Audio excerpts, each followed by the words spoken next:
Hi guys, welcome back. I just wanted to give this video a little bit of context and I thought I'd jump in here. So a lot of you have been asking for an updated house tour and I'm going to give it to you. So may I remind you, this house is a renovation and it's not finished, nowhere near finished. But I thought it would only be fair if I shared the current progress and the current state of the house. So here is the house tour. I hope you enjoy. Also, whilst I have your attention, if you haven't yet subscribed, please do. That's it from me. But yeah, I hope you enjoy the house tour. As you all know by now, this is what the front of the house looked like when we bought it. The main goal of this house renovation was to restore as much character to the property as possible, and the front was no exception. We really wanted to make a big impact, and I think we did just that.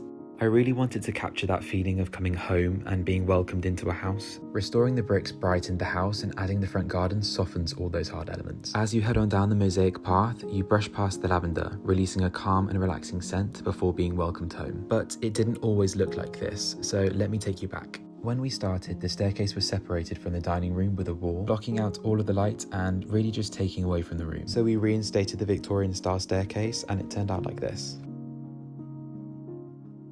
Removing this wall and adding the spindles lets so much light pass through them, and now when you enter the house you can see straight through and into the garden. But before we get there, this is what the dining room used to look like, and what it looks like now. This room, like many of the others, isn't quite finished, but adding in the herringbone floor and reinstating the fireplace make it feel like they've always been there.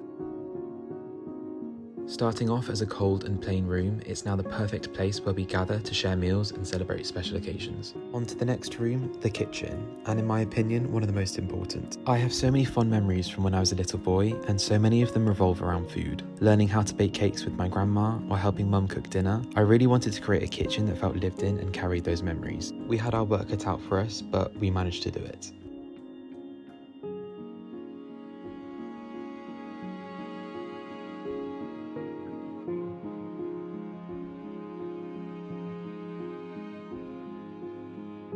This room is the heart of the house, and honestly, a kitchen I've always dreamt of but never thought I would have. We've already had so many happy moments in this room, and I can't wait to create some more. Now, outside of this door used to be a conservatory which we demolished to create our garden, and I'm not going to take you out here today, but I'm going to continue with the rest of the house inside. Next is the lounge. It went from no character to this.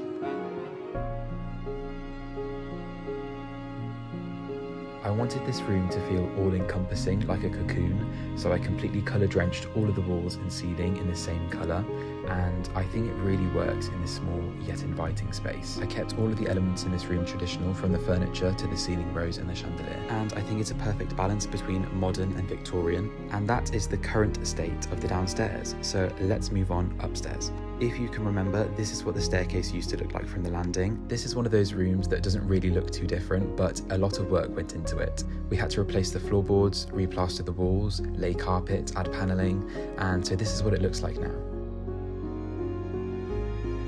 Again, we decided to continue the spindles and the handrail upstairs in the Victorian style. It's quite challenging to add character to such a small space, but I think the panelling and the spindles do this perfectly. As you go on down this hallway, you then come to the main bedroom, and this is what it looked like before. The wallpaper was stripped, the room was replastered, the flooring had to go, and this is what it looks like now.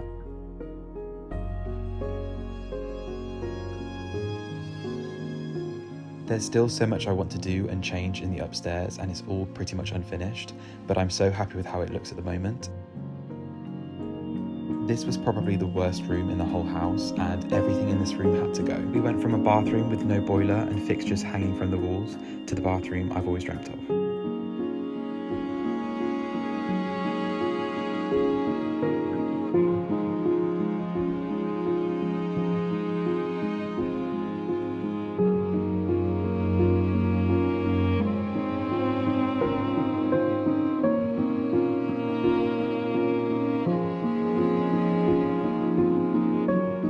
Last but not least, the spare bedroom. This room has been used as an office since we moved in, and so it's had no effort put into it.